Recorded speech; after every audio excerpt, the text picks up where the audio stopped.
Dans Karuba, vous êtes à la tête d'un groupe d'aventuriers qui vient de débarquer sur une île. On raconte qu'il s'y trouve des temples remplis de trésors.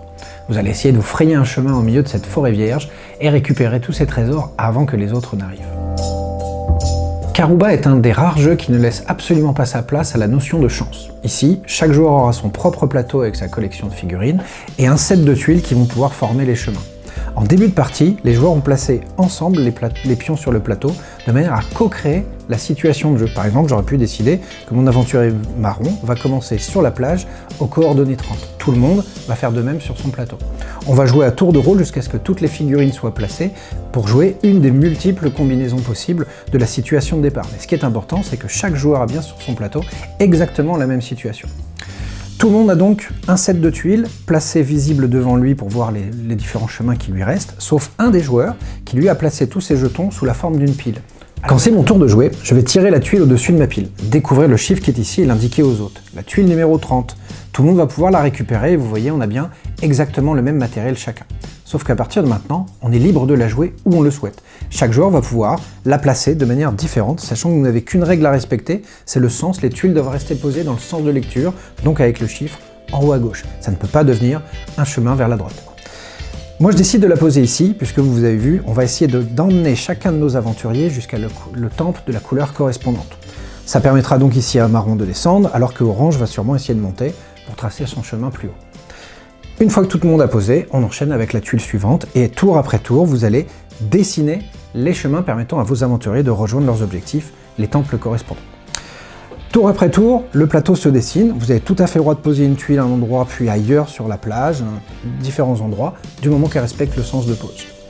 À partir du moment où vous aurez créé suffisamment de chemins, ou en tout cas un début de chemin pour un aventurier, on vous donne aussi la possibilité de sacrifier. Deuxième choix possible, la tuile que j'ai reçue comme tout le monde, chacun fait ce qu'il veut, et moi je peux indiquer que je vais la sacrifier, et je vais compter combien il y a d'extrémités. Ici il y a 2 extrémités à ce chemin, ça permet en la sacrifiant de déplacer l'un de mes aventuriers de 2 cases, jusqu'à 2 cases, puisqu'on peut essayer de récupérer aussi des trésors. Sur certaines tuiles, vous aurez vu, il y a des diamants et des pépites, quand on les pose sur le plateau, on va les mettre dessus. Si à un moment donné, un de mes personnages physiquement s'arrête sur cette case exactement, il va pouvoir récupérer le trésor. De cette manière, vous aurez déjà la moitié de votre score, avec des cristaux qui valent 1 et des pépites d'or qui valent 2 points en fin de partie.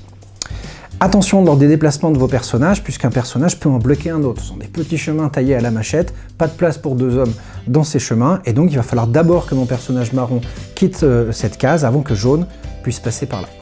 La deuxième partie des trésors va être récupérée dans les temples. Les tuiles que vous voyez ici sont récupérées lorsqu'un personnage arrive dans le temple de sa couleur, c'est-à-dire que si mon personnage jaune a un chemin et arrive avant les autres joueurs au temple jaune, il va pouvoir prendre la plus grosse pièce du butin, c'est-à-dire les 5 points qui sont ici. Si jamais on est 2 joueurs à rentrer en même temps dans le même tour, donc dans le même temple de la même couleur, un joueur partira avec 5 points et en rajoutant un diamant, le deuxième joueur partira aussi avec 5 points, c'est-à-dire le masque à 4 points, et un diamant supplémentaire pour avoir le même score puisqu'on est rentré en même temps. Tous les joueurs qui rentreront dans des tours après nous vont récupérer de moins en moins de trésors. C'est là où le jeu devient directement compétitif, parce que même si on a notre propre plateau et que les autres joueurs ne peuvent donc pas le saboter, on va devoir surveiller sur les plateaux des autres où ils en sont. Si un joueur est presque déjà arrivé au temple marron, est-ce que ça vaut le coup de lui faire la course, ou est-ce que pendant ce temps-là, on va courir vers un autre temple pour récupérer une grosse pièce du trésor? À tous les tours, c'est donc toujours la même question. J'ai eu cette tuile, qu'est-ce que je peux faire de mieux en la posant ou en la sacrifiant pour déplacer mon personnage? La partie s'arrête dès qu'on a fini toute la pile, ou dès qu'un joueur annonce être arrivé dans les 4 temples, ces 4 personnages sont arrivés au bout de la course, c'est la fin de la partie, ça ne veut pas dire qu'il a gagné, mais ça déclenche le décompte, qui sera donc le cumul de tous vos points de temple, ainsi que tous les petits trésors que vous avez pu récupérer tout au long de la partie sur la carte. Bonne aventure!